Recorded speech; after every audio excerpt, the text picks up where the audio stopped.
교독하시면서 읽으시도록 하겠습니다. 눈의 아들 여호수아가 시딤에서 두 사람을 정탐꾼으로 보내며 이르되 그가 가서 그 땅과 여리고를 엿보라 하매 그들이 가서 라합이라 하는 기생의 집에 들어가 거기서 유숙하더니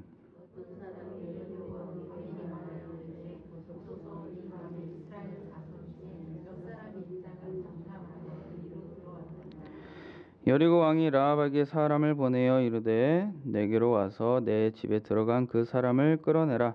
그들은 이 온 땅을 정탐하러 왔느니라.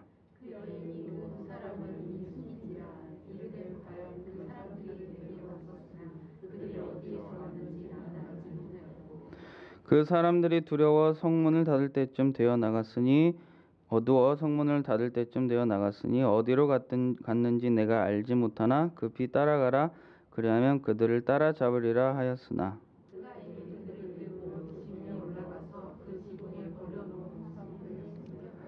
그 사람들은 요단 나루터까지 그들을 쫓아갔고 그들은 뒤쫓는 자들이 나가자 곧 성문을 닫았더라.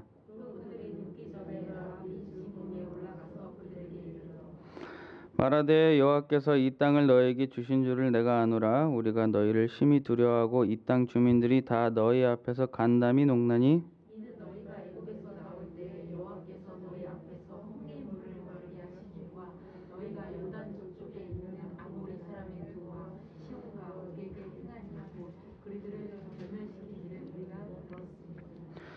우리가 듣자 곧 마음이 녹았고 너희로 말미암아 사람이 정신을 잃었나니 너희 하나님 여호와는 위로는 하늘에서도 아래로는 땅에서도 하나님이시니라.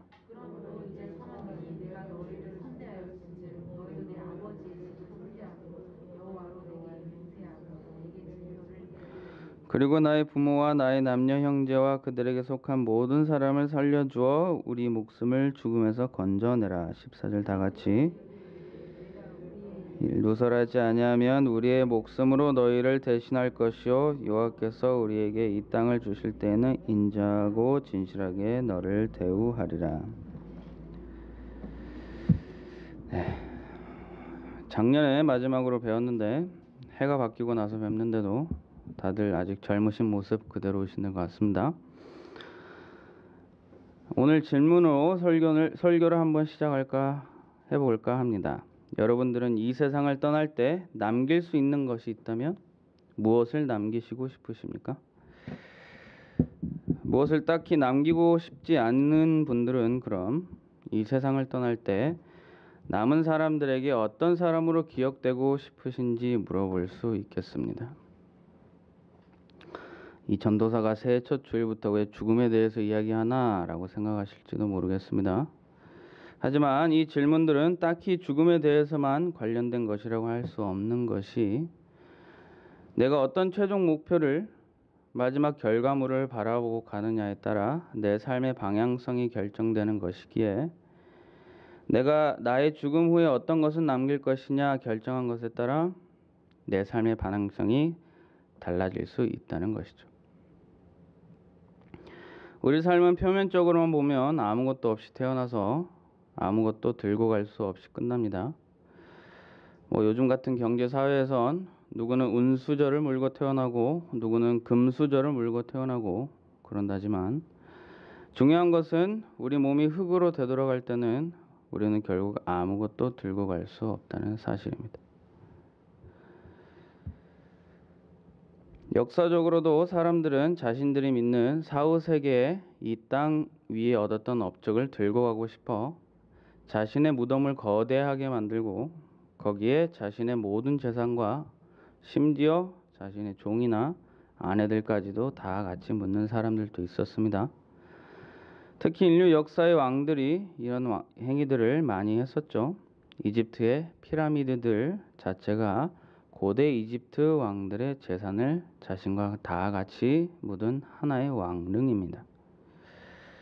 고대 이집트, 신라, 고구려 할 것 없이 재산이 있는 사람들은 자신의 무덤에 최대한 많은 재산을 자신과 같이 묻었습니다.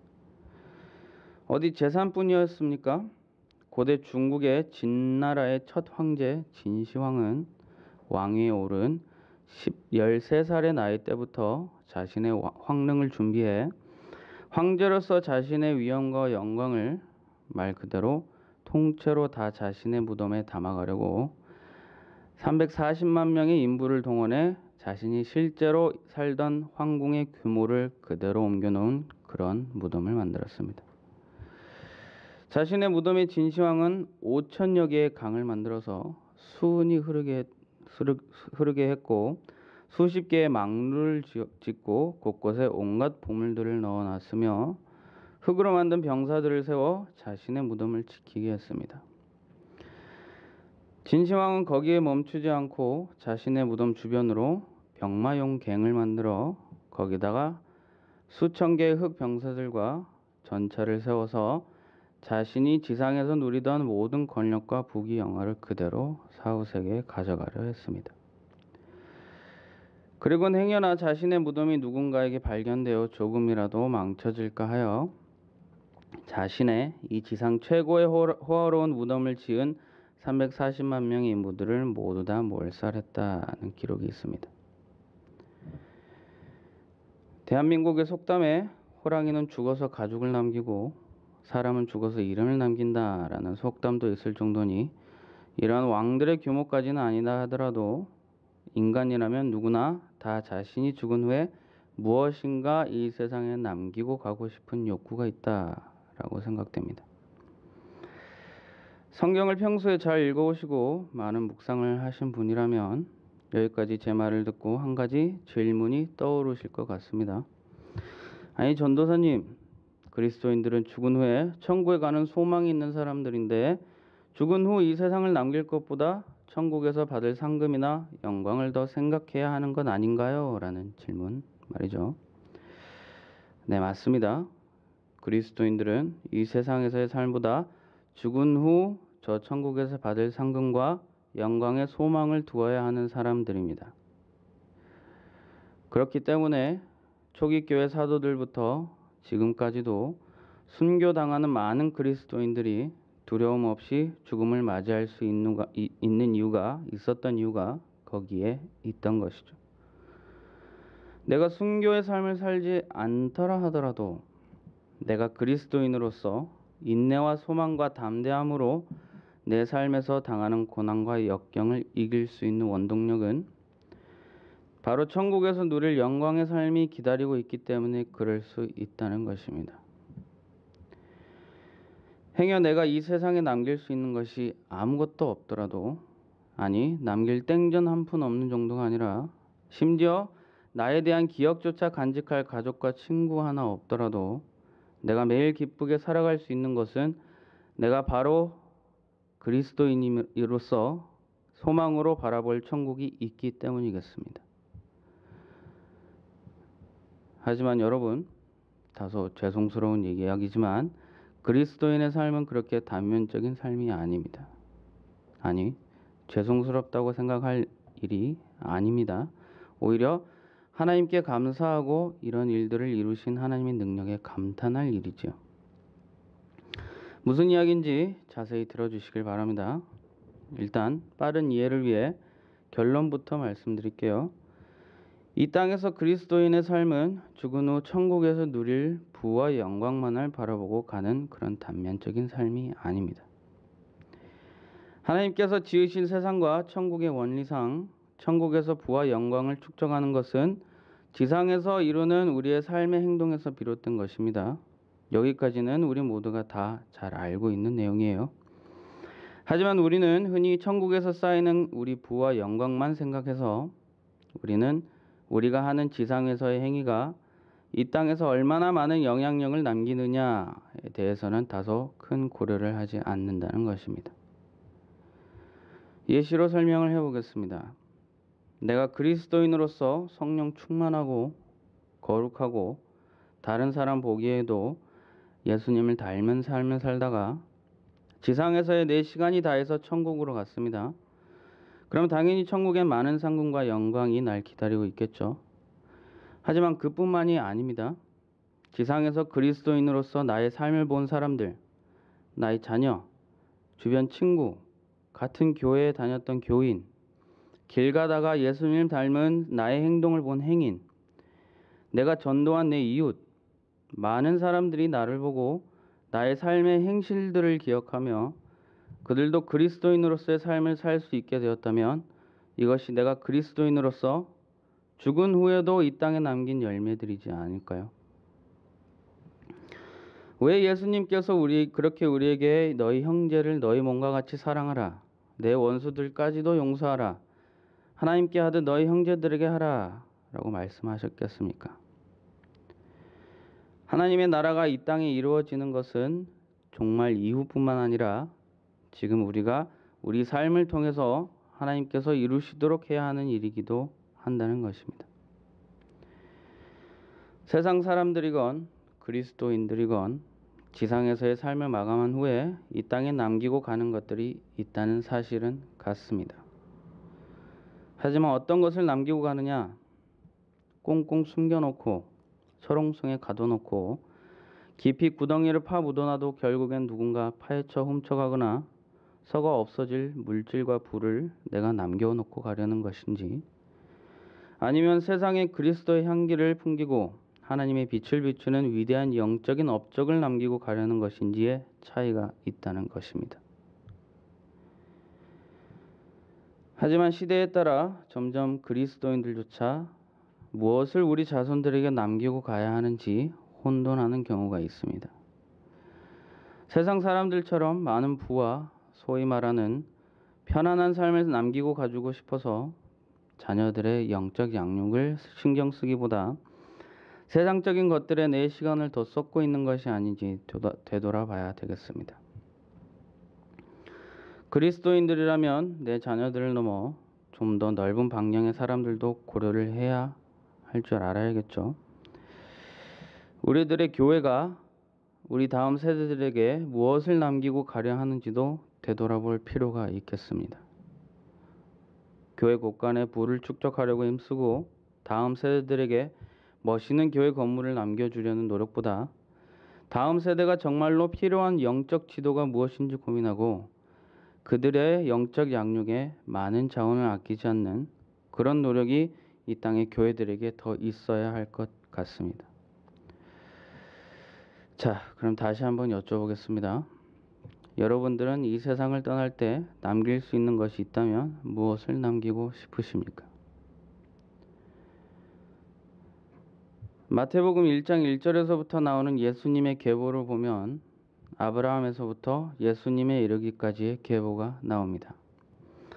성경에서 나오는 다른 예수님의 계보와는 다른 점이 이 마태복음 1장의 계보에서 나오는데, 그것은 바로 5명의 여성이 예수님의 계보에 기록되어 있다는 것입니다. 성경이 기록된 당시의 사회는 남성 중심적인 사회였습니다. 특히 이스라엘의 역사 기록적으로 봤을 땐 족보나 계보에 여성의 이름이 기록된 경우는 아예 없다고 봐도 무관합니다. 하지만 마태는 이러한 전통을 한 번도 아니고 5번이나 깼다는 말이 되는 것이죠. 이 사실은 이 계보를 기록한 저자가 마태라는 것에서 더 놀랍게 다가오는데, 그 이유는 바로 마태는 예수님의 12제자 중 한 명으로 우리가 흔히 알고 있듯이 세리였다는 사실 때문입니다. 마태의 직업 때문에 우리는 그가 기록에 관해서는 최고의 훈련과 교육을 받았다고 생각하고, 그런 마태였기에 이런 전통을 깨는 계보를 기록했다는 사실에 우리가 더 놀라는 것이죠. 우리는 이런 마태의 계보를 통해 하나님께서 예수님의 계보 그 자체보다 특별히 더 하고 싶으셨던 말이 있으셨다라는 것이라고 봐야 하겠습니다. 하나님의 이 메시지가 무엇인지 알려면 계보에서 등장하는 5명의 여성들을 살펴봐야 하겠죠. 이 5명의 여성들은 등장 순서대로 다말, 라합, 룻, 밧세바, 그리고 마리아입니다.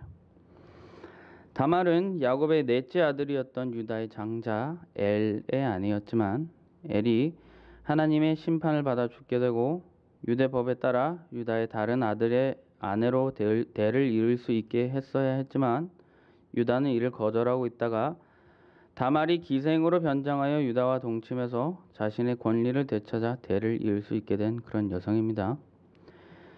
라합은 여리고 성의 시민이자 기생이었지만 하나님의 소문만으로 하나님을 믿고 이스라엘 민족으로 받아들여진 여성이었고, 룻 또한 모압 사람이었지만 유대인이었던 시어머니 나오미를 따라 하나님을 섬기기로 마음먹고 보아스와 결혼하게 되어 다윗의 증조 할머니가 되는 그런 여성이었죠. 다윗에 충실했던 장군 우리아의 아내로만 기록되어 있는 바세바는 다윗이 가장 연약하여 죄를 지었을 때 함께했던 여성이었지만 솔로몬을 낳고 다윗의 계보로 있는 그런 여성입니다. 마지막으로 등장하는 여성 마리아는 결혼 전에 임신을 하는 당시 사회에서 사형을 선고받아야 하는 그런 무거운 사명을 감당해야 했던 여성이었습니다. 예수님의 계보에 오른 다른 모든 사람들이 다 그랬습니다만 이 5명의 여성들은 예수님의 조상이라 불릴 만한 자격이 없는 사람들이었습니다. 여기 5명 중 대부분의 여성들은 성경이 기록하는 그 시기에 죄를 짓거나 아니면 죄악적인 삶과 직업을 가지고 있던 여성들이었고, 그렇지 않은 경우엔 이방인으로서 예수님의 계보에 추가되는 것은 둘째 치더라도 이스라엘 민족에 포함되는 것 자체가 사람들에게 지탄받을 만한 그런 인물들이었습니다. 말 그대로 예수님으로 이어지는 대를 잇기에 자격이 하나도 없었을 뿐만 아니라 그 어떠한 의미 있는 유산조차 남기기 힘들었을 그런 사람들이었다는 것이 이 여성들의 공통점입니다. 하지만 하나님께서는 마태복음에 나오는 예수님의 계보에 그들의 이름을 올리심으로써 하나님의 사랑과 구원하심을 나타내셨고, 인간적인 기준보다 하나님의 기준으로 하나님께서는 우리에게 기회와 자격을 주신다는 사실을 드러내신 것입니다. 이 5명의 여성들 중에 지탄받을 만한 일만 했던 인물들만 있는 것이 아닙니다. 룻과 라합은 이방인이었지만 충분히 하나님의 자녀로 인정받을 만한 믿음의 행실을 보여준 그런 인물들입니다. 특히 오늘 본문 말씀에 등장하는 라합에 대해 저는 더 말씀드리고 싶은데, 이는 룻과 라합은 둘 다 이방인이었으나 룻은 유대인의 가정에 들어가 나옴이라는 본보기 밑에서 믿음 생활에 대한 영향을 받은 사람이었지만, 라합은 하나님에 대한 소문만으로도 하나님을 믿게 된 그런 대단한 믿음을 보여준 인물이기 때문에 그렇습니다. 이 두 위대한 여성들의 믿음을 어떻게 비교하겠습니까마는, 라합은 실로 대단한 믿음의 업적을 보여주었기에 저는 오늘 설교의 예시로 들고 싶었던 것입니다. 오늘 본문 말씀에서 읽었던 대로 라합은 여리고성에 살고 있던 기생이었습니다. 출애굽을 한 이스라엘 백성들이 40년 동안 광야 생활을 하다 모세에서 여호수아로 리더십이 옮긴 뒤 드디어 요단강을 건너 약속의 땅에 첫 발을 내딛고 요단강을 건넌 후 첫 정복지로 삼았던 것이 바로 오늘 본문 말씀에 나온 라합이 살고 있던 여리고 성이었던 것이죠. 여리고 성은 그냥 가볍게 하나의 성이었구나 라고 생각하며 넘길 수 없는 것이, 중세 시대에 와서야 성벽이라는 개념이 널리 자리 잡고 세계 많은 나라에서 아직도 유물들로 남아있지만, 여리고성이 고고학적으로 발굴된 가장 오래된 성벽인 것을 볼 때 아마 이 시대에 여리고성이 세계 유일하게 성벽을 가지고 있던 성이지 않았나 생각할 수 있을 정도로 특별했던 성이었습니다. 여리고성은 24,000평방미터가 조금 넘는 면적, 즉 약 7,400평의 면적을 둘러싼 돌 성벽을 가지고 있었고, 이 성벽은 약 3m 정도의 두께와 높이로는 평균 4m 정도지만 중간중간에 8m 정도의 탑들이 있었으며, 고고학적으로 볼 때 여리고성의 성벽은 한 겹이 아니라 외벽과 내부 도시 중심지를 둘러싼 하나의 벽이 더 있어서 두 겹의 성벽을 이룬 곳이다 라고 생각하고 있습니다. 이때 당시 여리고성과 같은 성이 유일하다는 것이 사실이라면 말 그대로 여리고성은 난공불락인 성인 것이죠. 그 당시에 그 어떤 군대도 공성전에 대한 전략이 충분히 개발되지 않았을 것이기 때문에 여리고성은 성을 정복하기란 인간적으로 봤을 때는 정말 불가능했을 것입니다. 그렇다면 여러분, 우리는 생각해 볼 수가 있겠습니다. 라합은 이러한 대단한 성에 살고 있던 사람이었어요. 아마 이스라엘 전에도 여리고성을 침략하러 온 사람들도 있었을 것입니다. 그러나 매번 여리고성을 정복하는 것을 실패하고 돌아갔을 것이라고 우리는 추측할 수 있어요. 그렇다면 일단 인간적으로 전략적인 눈으로 봤을 때도 라합이 어떤 편에 서는 게 더 유리했겠습니까? 당연히 여리고성의 편에 서는 게 더 유리했을 것입니다. 그리고 라합은 기생이었어요. 그리고 여리고성은 지리적으로 봤을 때 요단강에 접근하기도 했고 해서 상업적인 유동인구가 많았을 것이다 추측합니다. 이때 당시에 기생이란 직업은 자신의 몸을 파는 일도 있었지만 여행자들을 자신의 집에 유숙하게 하는 것도 직업의 일부였습니다. 그래서 여호수아가 보낸 이스라엘 정탐꾼들이 라합의 집에 들렀을 것이고요. 일반 상인이나 여행객으로 위장했던 정탐꾼들이 기생의 집에 들어가는 것은 위장에 도움이 되는 지극히 자연스러운 행동이었던 것이죠. 그렇다면 라합의 직업은 여리고성 사회에서 어떤 인식을 받았는지는 잘 몰라도 경제적으로 부족한 집은 아니었을 것이라 생각됩니다. 이러한 요소들을 생각해 볼 땐 라합이 자신의 국가를 배반하여 이스라엘의 편에 선다는 것은 인간적인 상식으로 이해가 되지 않는 행동이라는 것입니다. 우선 라합이 정확히 어떻게 했는지 알아보도록 하겠습니다. 본문의 1절에서는 여호수아가 2명의 정탐꾼을 여리고 성에 보내는 것을 볼 수 있었습니다. 그리고는 그 두 정탐꾼이 바로 라합의 집에 들어가 유숙하죠. 그런데 이스라엘 백성들은 모세 때부터 아무래도 정탐꾼 일에는 별로 일가견이 없는 것 같아요. 2절에 바로 정탐꾼인 것을 어떤 사람에게 들켜버립니다. 그래서 그 사람이 여리고의 왕에게 보고를 하죠. 여리고에 이스라엘 정탐꾼 몇이 침투했다는 사실을요. 그리고 여리고 왕은 바로 라합의 집에 사람을 보내 그 정탐꾼들을 데려오도록 합니다. 근데 라합은 이 정탐꾼들을 숨겨주기로 마음먹고 4절 5절에 보면 그 사람들에게 거짓 정보를 주는 것을 볼 수 있습니다. 정탐꾼들이 왔었지만 이미 떠났고 지금 어디로 갔는지 모르겠다. 하지만 성문 밖으로 나간 것 같으니 지금 따라가면 아마 따라잡을 수 있을 것이다 하며 적극적으로 거짓 정보를 이 사람들에게 주어서 자신의 조국을 배반합니다. 하지만 이때 이미 라합은 6절에 볼 수 있듯이 이스라엘 정탐꾼들을 자신의 지붕 위에 숨겼던 것이죠. 라합이 자신의 목숨을 걸고서까지 이렇게 자신의 조국을 배신하고 이스라엘 백성들을 도운 이유가 무엇이었을까요?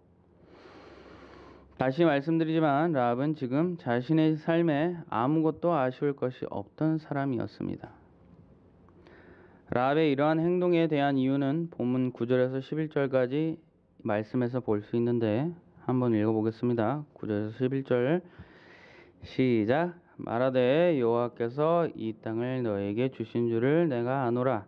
우리가 너희를 심히 두려워하고 이 땅 주민들이 다 너희 앞에서 간담이 농나니 이는 너희가 애굽에서 나올 때 여호와께서 너희 앞에서 홍해물을 마르게 하신 일과 너희가 요단 저쪽에 있는 아모리 사람의 두 왕 시온과 옥에게 행한 일을 곧 그들을 전멸시킨 일을 우리가 들었음이니라. 우리가 듣자 곧 마음이 녹았고 너희로 말미암아 사람이 정신을 잃었나니 너희의 하나님 여호와는 위로는 하늘에서도 아래로는 땅에서도 하나님이시니라. 대단하지 않습니까? 라합은 하나님께서 이스라엘 백성에게 하신 기적의 소문만 듣고서도 하나님을 하나님으로 믿었다는 것입니다. 이스라엘 백성들이 출애굽했을 때 하나님께서 홍해 바다를 가르게 하신 기적, 하나님께서 요단강 건너편에서 이스라엘 백성들이 아모리 사람들의 왕 시온과 옥의 군사들을 전멸하게 하신 일들을 들었다는 것이죠. 요단강을 건너기 전 이스라엘 백성들은 광야에서 요단강 동쪽으로 아모리 족속의 땅을 지나가려고 했습니다.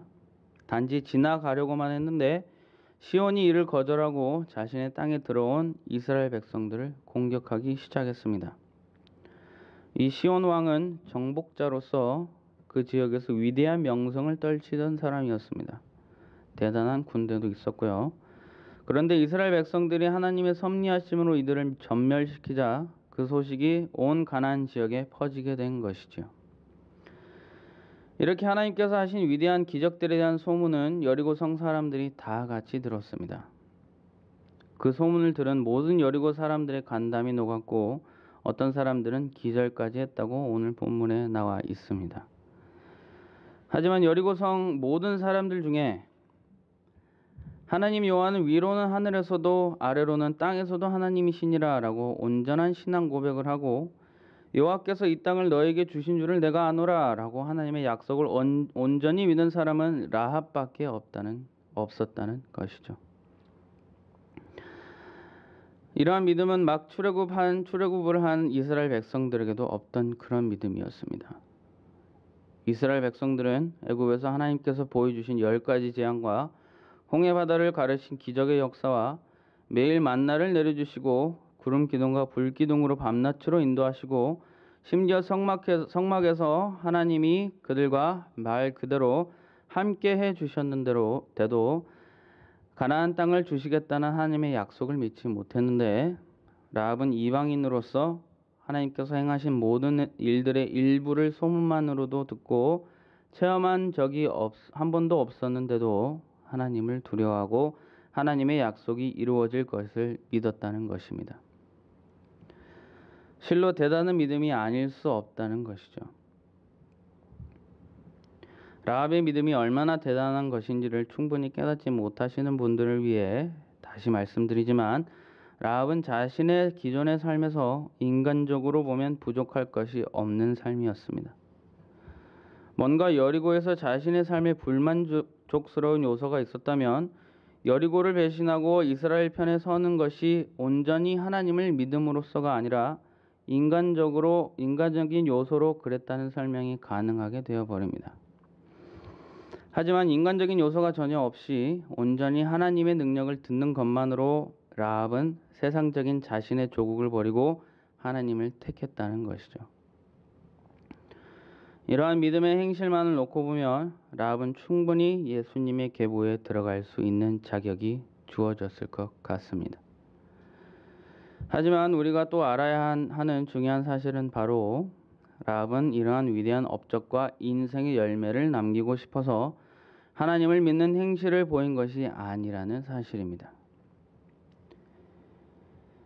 라합이 위대한 하나님을 믿으면서 받고자 했던 소망이 나 예수님의 계보에 올라가는 위대한 업적을 주세요가 아니라 약속하신 것을 이루시는 위대한 하나님의 능력 앞에서 자신이 쓸려 없어지는 것이 아니라 자신과 자신의 가족의 목숨만은 부지할 수 있도록 소망하는 지극히 근본적인 소망이었다는 것입니다. 12절 13절을 함께 읽어보도록 하겠습니다. 시작. 그러므로 이제 청하노니 내가 너희를 선대하였은즉 너희도 내 아버지의 집을 선대하도록 여호와로 내게 맹세하고 내게 증표를 내라. 그리고 나의 부모와 나의 남녀 형제와 그들에게 속한 모든 사람을 살려주어 우리 목숨을 죽음에서 건져내라. 라합의 마음에는 예수님의 계보에 오르는 영원한 유산 같은 생각은 전혀 없었을 뿐만 아니라 이스라엘 민족으로서 인정받고 같은 사회인으로 받아들여지는 그런 생각도 없었고 단지 두렵고 전능하신 하나님 능력 앞에서 자신과 가정의 목숨만은 부지하고 싶은 마음밖에 없었다는 것이죠. 하지만 하나님께서는 라합이 자신의 마음에 품은 근본적인 소망뿐만 아니라 라합이 상상도 못했던 위대한 업적과 열매를 맺게 해 주십니다. 이방인으로서 기생으로서 그 어떤 자격도 없던 랍이 전능하신 하나님을 소문만 듣고서도 믿으니 하나님의 백성 이스라엘 민족으로서 받아들여졌을 뿐만 아니라 이스라엘의 가장 위대한 왕이었던 다윗 왕의 조상이 되었고 인류를 구원하는 예수님의 계보에 이름을 올린 위대한 여성으로 높임을 받았다는 것입니다. 이쯤에서 다시 한번 여러분들에게 여쭤보겠습니다. 여러분들은 이 세상을 떠날 때 남길 수 있는 것이 있다면 무엇을 남기시고 싶으십니까? 이 질문을 듣고 여러분들이 만약 그리스도인들로서 믿음의 행실을 보여주는 무엇인가를 해야 할 것 같고 천국의 많은 상금과 영광을 쌓을 수 있을 만한 믿음의 열매를 세상에서 남겨야 한다는 부담감과 걱정이 들으셨다면 저는 오늘 본문의 라합을 가리키며 우리가 전혀 그런 부담감과 걱정을 가질 필요가 없다는 말씀을 드리고 싶습니다. 라합은 하나님을 두려워하고 하나님의 약속을 온전히 믿었을 뿐인데 하나님께서는 라합을 들어 올리시고 엄청난 유산과 열매를 남기게 해주셨던 것처럼 우리도 우리 삶에서 온전히 하나님만을 두려워하고 하나님께서 우리에게 주신 약속을 온전히 믿기만 한다면 그 위에 위대하신 하나님께서 능력으로 우리를 들어 높여주시고 우리가 이 세상을 떠날 때쯤엔 우리가 위대한 업적을 남기게 하시고 많은 풍성한 열매들을 남기게 하실 것이라는 말입니다. 우리가 언제 어디서 이 세상을 떠나도 걱정할 것이 없을 것입니다.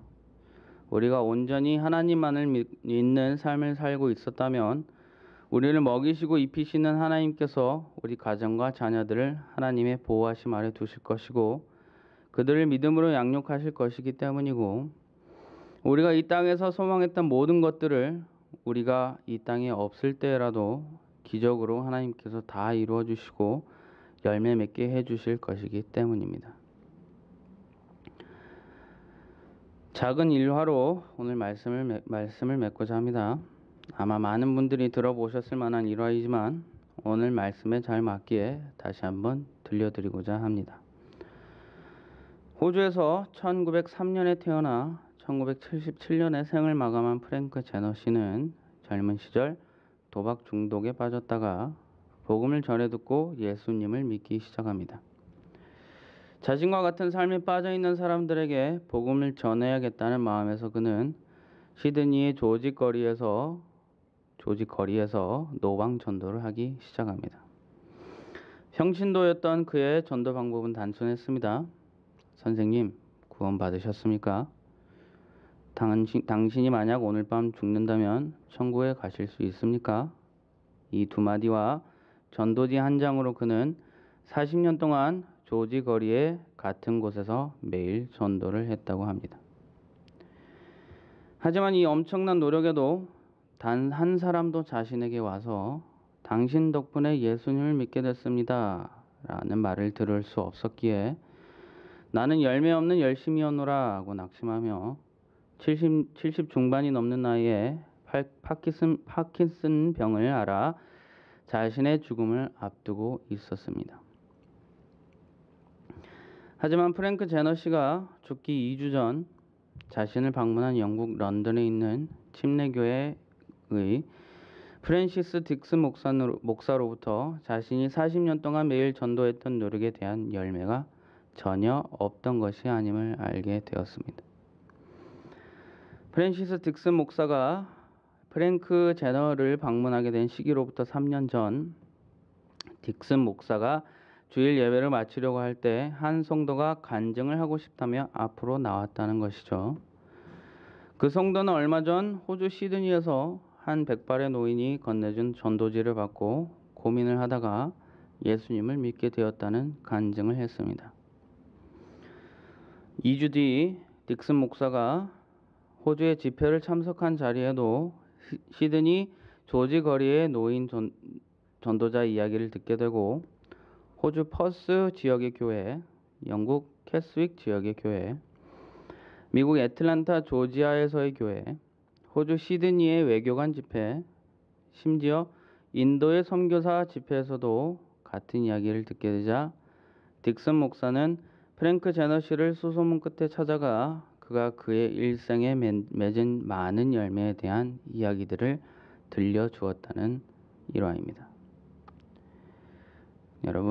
여러분들은 이 세상을 떠날 때 남길 수 있는 것이 있다면 무엇을 남기시고 싶으십니까?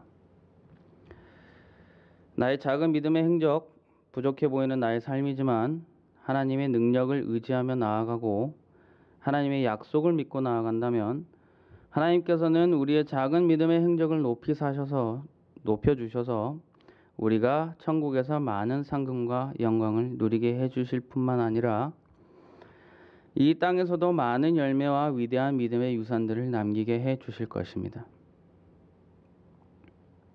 통성으로 기도하겠습니다.